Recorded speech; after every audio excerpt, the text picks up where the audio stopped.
I've always been interested in the power of fashion.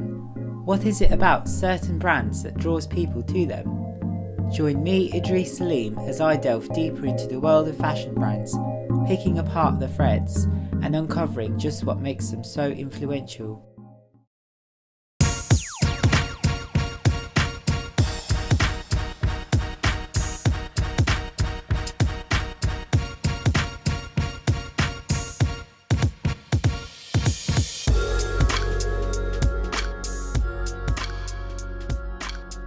I'm here to find out what the people of Bournemouth town are wearing. What do their choices of brands reveal about themselves? What sort of brands are you wearing? None. This is from a charity shop, which is where I shop most of the time, and H&M. I'm wearing Zara. Ooh. I'm wearing Michael Kors. I think that's it. What's your kind of overall style? Is this? I'd say it was trying as hard as I can to like I've put as little effort as possible into what I'm wearing. Sure, I love my Doc Martens, yeah. If it's special, I'll buy it. But if I like it, I won't get anything too expensive. I don't buy into that. I like to think of like clothes as an extension of who you are. Like, Yeah. If you wear something designer, you might feel to yourself, oh, I feel better than wearing something that's not designer. Do you know what I mean? So what are the reasons why people go for certain brands? Psychologist Dr. Thompson and fashion blogger Asma know a bit more about the meaning behind fashion. Fashion is a concept that means so many different things to different people, but essentially is a set of values and trends that different people can follow. I think it's very important for people to be able to express themselves and show who they are. I realised that a huge part of my confidence has a lot to do with what I'm wearing and how I express myself, and so I see myself like if I wear something that I really love, or if I put together an outfit that, you know, for me kind of resonates with myself, I feel like when I walk out, I just feel complete. I feel like, you know, I can just take on the world and be wherever I want to be, and I think it's great because clothes have given me that kind of identity, and it's just myself really. Personality is part of the equation, is part of fashion, and I think those people that want to reach for a uniqueness or a one-off garment, something that stands out so that it says something about them as being able to purchase something and wear something that no one else has access to. We, you know, think fashion as just more than clothing, but a form of expression and building that community of fashion wearers, you know, to come together, and I think that is a huge part of fashion or style and brand.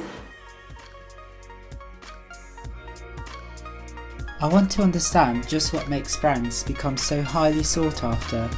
What makes them fetch such high prices?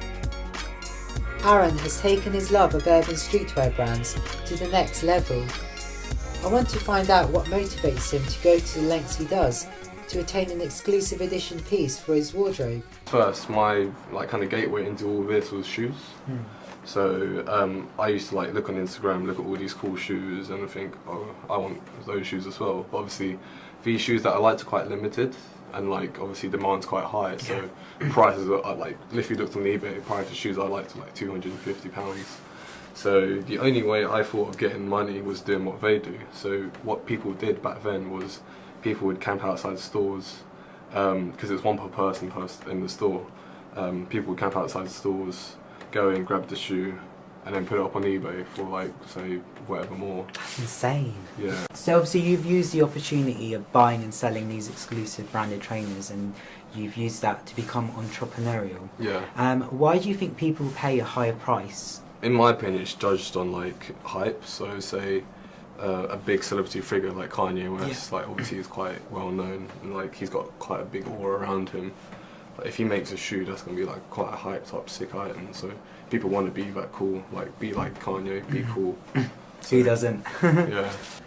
I think there is an addictive element to fashion, in as much as people can sometimes be drawn to fashion as a outlet, as a need. I think celebrity endorsement is something that is very big, and is probably increasing now, and especially with other channels such as social media, where we've got bloggers and vloggers who are paid to promote certain brands. In the last 10 years at least, there have been so many individual brands emerging, and a lot on social media or accessible via social media. So we're finding a lot more choice. I want to see how independent designers fare in a world dominated by big names, both high street and haute couture. Brothers Ross and George have carved a name for themselves amongst the oversaturated market of branded fashion. I think now, like, more and more people are buying into kind of more independent brands now than they were like 10 years ago. I think they probably got more access to independent brands than they did before. Definitely the internet. Yeah. It wasn't around like what it was, but now people are open to the smaller man doing their own thing, and I think with the internet you can have a bigger voice amongst a crowd and find your audience. Why do you think people go for certain brands over others? I think trust. I think if you trust a brand, you know what you're going to get. It's lower risk. I think if you found something you like, you'll usually continue to buy from them. How did your brand come about? Well, all our lives I think we've wanted just to work for ourselves. Yeah. We're very fortunate at the fact that when we were younger, our parents, they didn't go to work, they worked from home, so we just we lived around it for our childhood. Yeah, George has always been into art and design. I did a long time ago, and you wanted to do a brand yourself, didn't you? Well, we've always had Africa in our blood. We're mixed race. We're mixed. We've got a funky mix. We're Irish, Nigerian, and English, but we decided to focus on the African theme. And part of this, you could say, is maybe a voyage of discovery to find out what Africa really is. So the beginning of the African theme is a British view of wild Africa.